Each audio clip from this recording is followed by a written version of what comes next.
Hello, everyone, and welcome to this episode of Open Book Entrepreneur. I am thrilled that we have Todd Zimmermann here with us, all the way from Chicago. He wrote some amazing books. Todd, please introduce yourself to our audience. Well, hey Tony, thanks for having me, and nice to see everybody out there. My name, as Tony said, is Todd Zimmermann. I am the author of the award-winning seven-book children's series called Oliver the Ornament. It's a series about a family's collection of Christmas ornaments, with the first book starting Thanksgiving night and the last book ending Christmas morning. So rather than thinking of the seven books as seven separate books, really think of the books as seven chapters in one family's entire Christmas season, with a cliffhanger at the end of each story, which leads into the next book with lots of plot turns and twists and lots of fun and good lessons for children all along the way. Excellent. And what inspired you to actually write those books?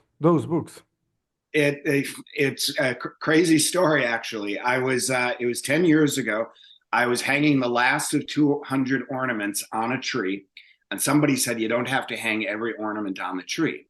And I looked at him and I said, "Well, I wish you would have told me that after I hung 100 ornaments instead of 199." Instead, I looked at the ornament. I looked at all the people in the room. I said, "What am I going to do with this one?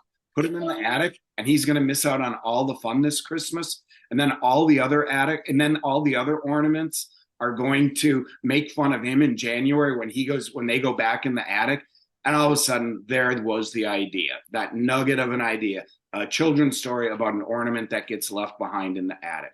My background is marketing and advertising, so I knew a lot about business development, but I had no idea about children's literature. I had no idea about how to start my own business or do copywriting, trademarking, patenting, manufacturing. I didn't understand. I didn't know anything about that. But my wheels spun for the next 4 days. 4 days later, it was Christmas morning. I woke up at 4 o'clock and the story came into my mind. I was at my parents' house in Wisconsin, went down to my mom's computer, wrote the book, and the rest, as they say, is history. Wonderful. And then also, what are some of the challenges that you faced on the way? Because this open book entrepreneur, we like to share all the best things and the good things as well. So, Well, I think, the lesson, as when you're starting out as an entrepreneur, it's kind of like you're in a black room, you can't see anything, and there's 15 doors that you can walk out of. And 14 of those doors, you're going to fall off a cliff that's about 80 feet long, 80 feet deep. And one of them takes you to the next place. And I'm being dramatic, of course, but you don't know what you don't know. And you just have to dig in and persevere and just realize that, the more you learn, the more you realize you don't know. You don't even know what you don't know. It's one thing to say, okay, I'm going to start a class and, I'm going to a class for math and I don't know how to do algebra, but at the end of the semester, I'm going to know how to do algebra. You don't even know when you start a business what you don't know. So that was super, super challenging. exactly. And what motivates you to keep going when things get tough in your business? You know, um, Confidence, faith, family, friends, and at the end of the day, I believe that this is that $1 billion idea. There's never been a children's Christmas series. There's never been there's never been a series about ornaments. If you ask people what their most cherished Christmas possession is, 95% of them will say their ornament collection, because every ornament tells a story, Mhm. and because they come from gifts for maybe your wedding, or maybe on your honeymoon, or maybe from your grandparents, or on a special trip. So all these ornaments tell a story. And I realized after I wrote this book, when moms would be coming up to me with tears in their eyes after they had read the story, that I wrote a children's book that amazingly resonates with adults as well. I get more emails from parents than I do from kids. Wow.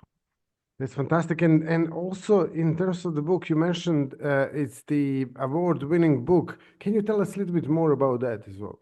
Sure. There's we received two awards. First, um, we were featured in People Magazine the year the first book came out as one of the best new as one of their best new books. So People Magazine is the largest magazine in the world. So that was quite the that was quite the honor. And then several years later, Fox News, their morning program called Fox and Friends, did a hottest toys of the year awards, and we were named as one of the hottest toys of the year.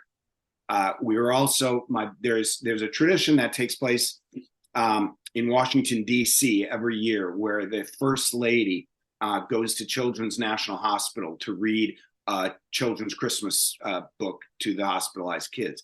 This started with Bess Truman in the mid 1940s, and every single first lady in America has done this ever since.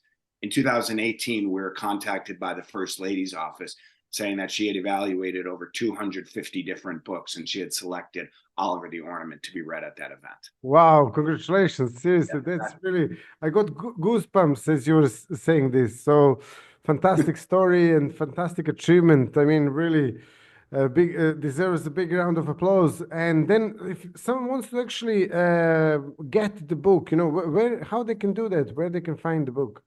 If you go to olivertheornament.com, you can get all the books. We have the entire collection available now. The collection is done. We've got 7 books out, 14 ornaments. We've got puzzles, snow globes. We've manufactured an entire line of gift products. Wonderful. So that's the only place they can find it, or there are other places? They can get it on Amazon as well. Okay. And then we're in about 500 retailers in the States.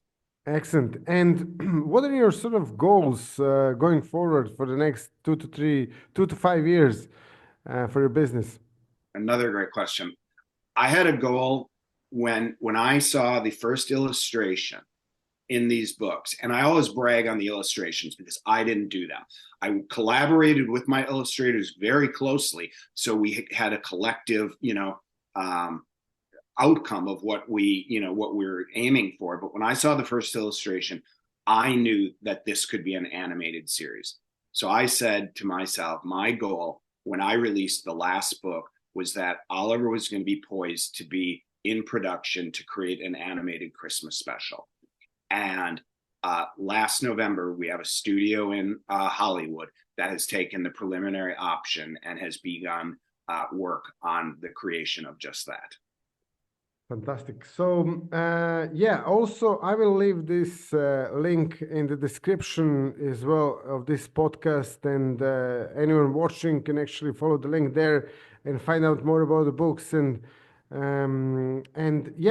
thank you very much for being a guest here today, and thank you all for watching and listening to this podcast episode, and see you in the next episode. Thanks so much. And there's a 20%, if you click on that link or use the discount code Open Book, you'll receive 20% off your order. Yeah, wonderful. You see, it's worth watching Open Book Entrepreneur. See you in the next episode. Thanks a lot. Bye. Thanks, Tony.